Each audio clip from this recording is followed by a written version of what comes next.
I'm going to continue my talk about the visual field interpretation. I talked before about the introduction and I finished my talk about the single field analysis. Today I am going to talk about the systematic approach of the visual field. There are three elements which are important in the systematic approach of the visual field. The testing of the quality or reliability of the visual field test, and then assessing the normality and abnormality findings in the printout. The third thing is identifying and knowing the artifacts. So let's go first to the quality or reliability of the visual field test. As I mentioned before about the reliability indices, which are the fixation losses, which be up to 25%, and the false positive and false negative should be up to 15%. And also to looking at the gaze flicker chart, as I mentioned before. Now going to the second element, the assessing of the normality and abnormality findings. In this point, we have to look at the probability maps, the total deviation and pattern deviation probability map, also to looking at the global indices, the mean deviation and pattern standard deviation, along with the glaucoma hemifield test. This is a very important part.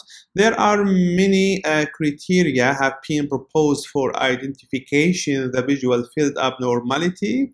The first one, the simply and widely accepted criteria is the one employed in the ocular hypertension treatment study, which are the visual field defect was defined as the presence of pattern standard deviation with p-value less than 5%, or presence of glaucoma hemifield test is outside normal limits, and these findings should be in 3 consecutive visual field tests.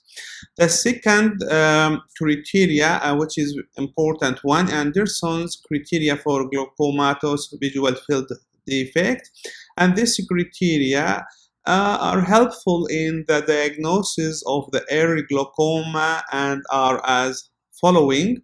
The glaucoma hemifield test should be outside normal limits, and should you have 3 or more non-aged points of the 32 printout contiguous, and these 3 points, 2 points at least should be value less than 5%, and one of them, the p-value should be less than 1%. So you can see it 5%, 5%, and 1% in the pattern deviation plot map, along with the corrective pattern standard deviation should be abnormal and should have a p-value less than 5%.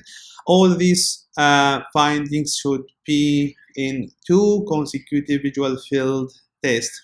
But these Anderson's criteria was studied in 32 program in the full threshold strategy, the old gold strategy. And today the gold strategy is 24 to program with CETA standard, as I mentioned before.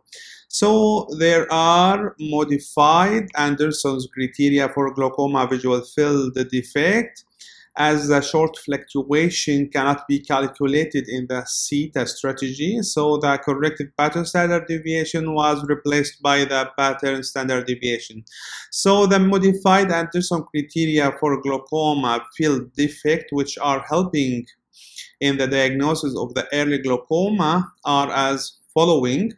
The glaucoma hemifield test should be outside normal limits. There are the same 5%, 5%, 3 or more non-aged points, 2 of them 5%, 1 of them 1% in the pattern deviation plot map, along with instead of corrective pattern standard deviation, now pattern standard deviation, BSD, should be abnormal and should be with p value less than 5%, and all of these criteria, the three criteria in two consecutive visual field tests in the 24-2 program CETA standard strategy, which are the recent gold strategy for these days. So going to the identification of the artifacts, there are artifacts can result from the lens rim or incorrect corrective lens in front of the eye of the patient, or the eyelid artifacts, or the clover leaf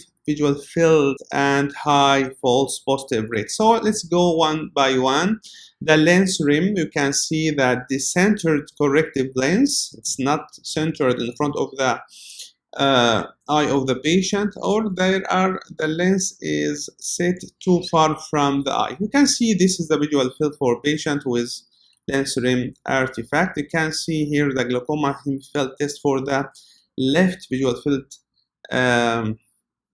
map. It's outside the normal limits, and there are malposition of the lens in front of the patient. You can see this ring scotoma, but after 1 week for the same patient, you can see after correcting the lens position, the lens rim scotoma has been disappeared, and the glaucoma hemifield test is borderline.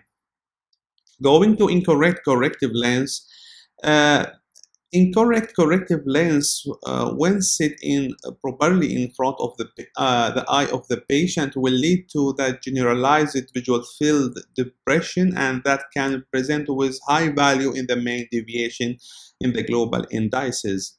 And the eyelid artifacts like ptosis and dermatochalasis, you can see the difference between after tabbing the patient, the upper lid of the patient. Here you can see dermatochalasis without tabbing the upper lid of the patient, and here you can see after tabbing up the upper lid of the patient, you can see this is the artifact which resulted from the eyelid dermatochalasis.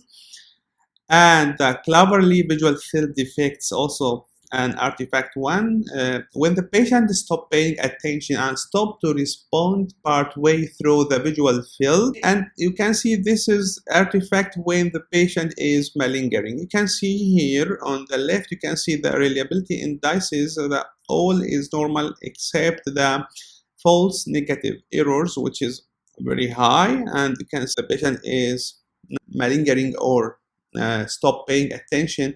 This begins with point in the circle in the figure and proceed outward. You can see the artifact in the grayscale, how it is appearing. Now the high false positive rate.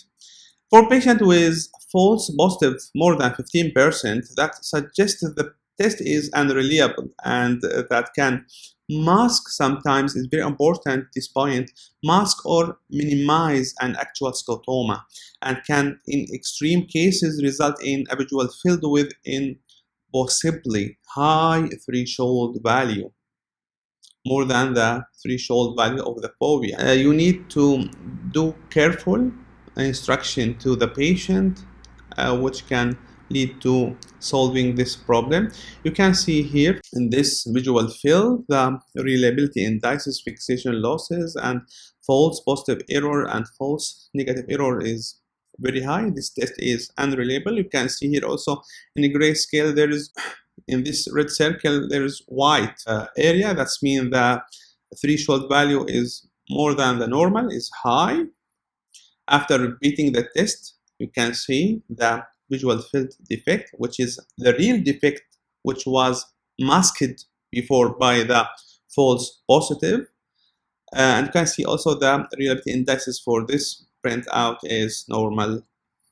And thank you for listening.